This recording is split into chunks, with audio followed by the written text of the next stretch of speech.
give a little, but no one wants to lose. So pretty little, I was probably about 3 or 4 when my mum used to teach scripture, and she used to take me along, so I was always learning about the gospel from a very early age. I was originally born in New South Wales on the Central Coast. When my parents split up, my mum came down to Melbourne and she brought me with her, and my dad stayed up there, so kind of my heart is in 2 places. Just one of those people that, you know, come from a broken family, and now both of my parents have remarried, so I've got a sister, and I play the guitar and the piano.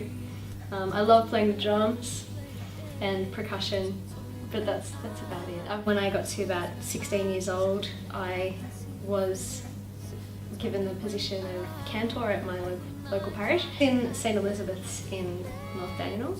So I did my Bachelor of Music at ACU. I did a course in church music. I wanted to learn more about liturgical music, about church music, and just to make sure I'm doing the right things. That led into my Bachelor of Music. Even though I went to church, my faith wasn't really what it is now, but it's been my music that has really strengthened that. I've found that I'm channeling my music just more about a reflection of my own faith stories and my own faith experiences.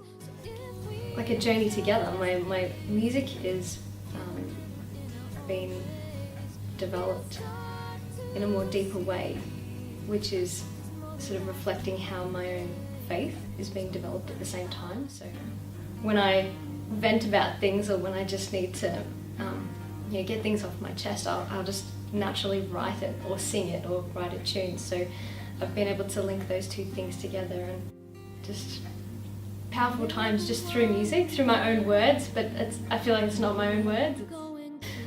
12 months ago, I was feeling quite lost and very not sure where life was going. So I took off for 3 months, and I travelled around Australia, partly for my own self, but also because I was really on a mission to see what's happening in Australia in terms of music ministry, because it was a part of me that was struggling as well. My involvement, my want to be part of music ministry, but the lack of opportunity, I suppose, as a young person. And through that, I got a phone call from one of the places that I didn't actually visit, which was Canberra Goulburn Archdiocese, and they contacted me while I was in New South Wales, saying, hey, we've got this structure set up for secondary schools and for parishes, wanting to really enliven liturgical music. Is it something that you'd be interested in coming along and helping us out? And like, this is what I was out there searching for someone who was in need.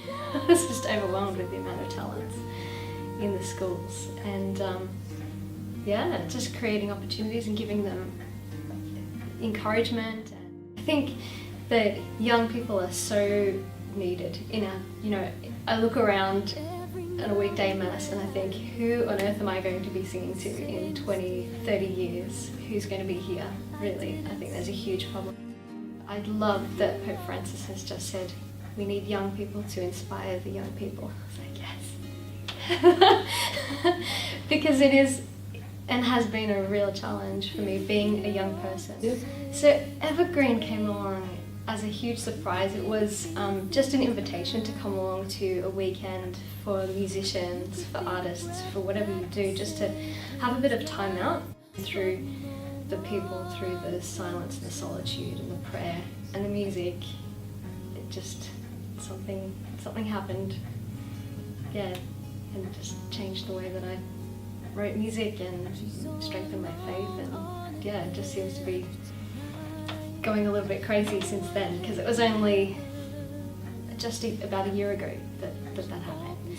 So and since that year, I basically was up on a mountain with beautiful views, and it was a little bit like Sound of Music. And you know, I may have sung a little bit of "Ooh, the Hills Are Alive,"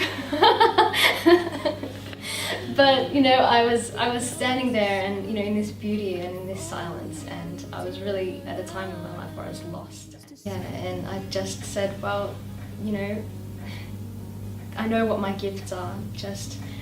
I just gave it all over to God and said, just, you know, this is what I have. So, you know, use me and do anything, you know, for your glory.